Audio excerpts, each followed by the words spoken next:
Hello guys, তো আমি কাবলি ছোলার ঘুগনি নিয়ে চলে এসেছি। মাংসর কিমা দিয়ে বানিয়েছি বন্ধুরা। তো কিভাবে আমি বানালাম তোমরা পুরো ভিডিওটাই দেখবে বন্ধুরা, তাহলে বুঝবে আমি কিভাবে বানালাম। তো প্রথমে কাবলি ছোলাগুলো আমার 3-4 ঘন্টা ভিজানো ছিল, দেখুন কত সুন্দর ফুলে ফুলে গেছে।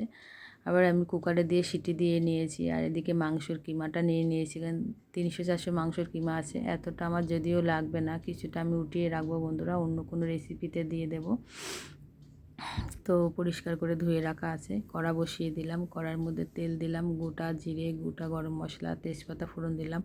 ফোড়নটা হয়ে গেলে পরে ওর মধ্যে আমি পেঁয়াজ বাটা দেবো। পেঁয়াজ বাটাটা সুন্দর করে আমি নাড়াচাড়া করব। আস্তে আজে আমি মশলাটা কষাবো। আমি মশলাটা পুড়তে দেবো না, আস্তে আজে আমি কষাবো, কারণ মশলাটা না হলে পুড়ে যেতে পারে। এবার আমি আদা রসুন বাটাটা দেবো। আদা রসুন বাটাটা দিয়ে আমি এবার একটু কষিয়ে নেব, টাইম নিয়ে একটু কষাবো আস্তে আজে। কষানোর পরে যখন কষানো হয়ে যাবে তখন আমি টমেটো বাটা টমেটো বেটে রেখেছি, টমেটো বাটাটাই দেবো বন্ধুরা।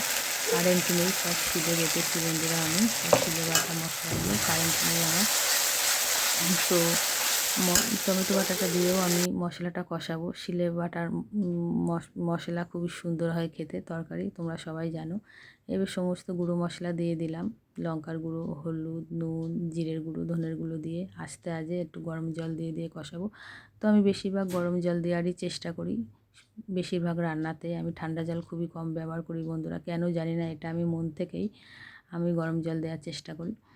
এবার মশলাটা কষানো হয়ে গেছে বন্ধুরা, তো মাংসের কিমাগুলো দিয়ে দিলাম। দিয়ে মাংসের কিমাটা দিয়েও আমি একটু টাইম নিয়ে কষাবো, আস্তে আজে আমি কষাবো, কারণ মশলাটা আমার পুড়ে যেতে পারে, তাই আমি মশলাটা পুড়তে দেবো না। সেই কারণে আস্তে আজে আমি কষাবো টাইম নিয়ে। মনে হলো যত সুন্দর কষানোটা হবে ততটাই সুন্দর হবে খেতে। তো আমি একটু টাইম নিয়ে কষাবো বন্ধুরা। তো আমার রেসিপিটা তোমাদের কেমন লাগলো তোমরা অতি অবশ্যই আমাকে লাইক কমেন্ট করে বলবে বন্ধুরা, ভালো লাগলে।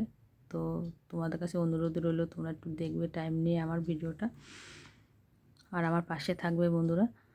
তো মশলাটা অনেকটাই কষানো হয়ে গেছে বন্ধুরা। তো এবার আমি সিদ্ধ করে রাখা কাবলি ছোলাগুলো আমি দিয়ে দেবো। কাবলি ছোলাগুলো দেওয়ার পরেও আমি একটু টাইম নিয়ে কষাবো বন্ধুরা, একটু কষিয়ে নিতে হবে। কষানোর পরে পাশে আমি গরম জল করে রেখেছি, আমার পরিমাণ মতো যতটা আমার লাগবে বন্ধুরা আমি ততটাই দেব গরম জল।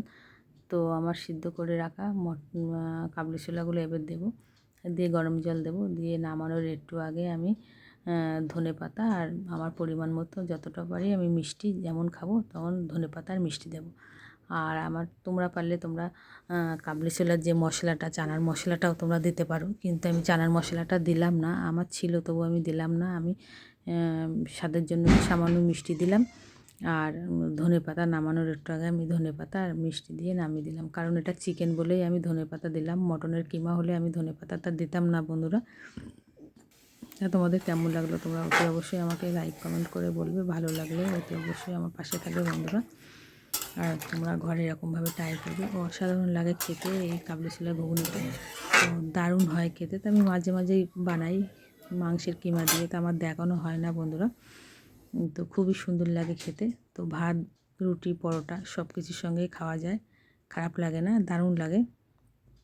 তোমাদের ভালো লাগলে তোমরা ঘরে এরকমভাবে ট্রাই করবে বন্ধুরা। Tata, by.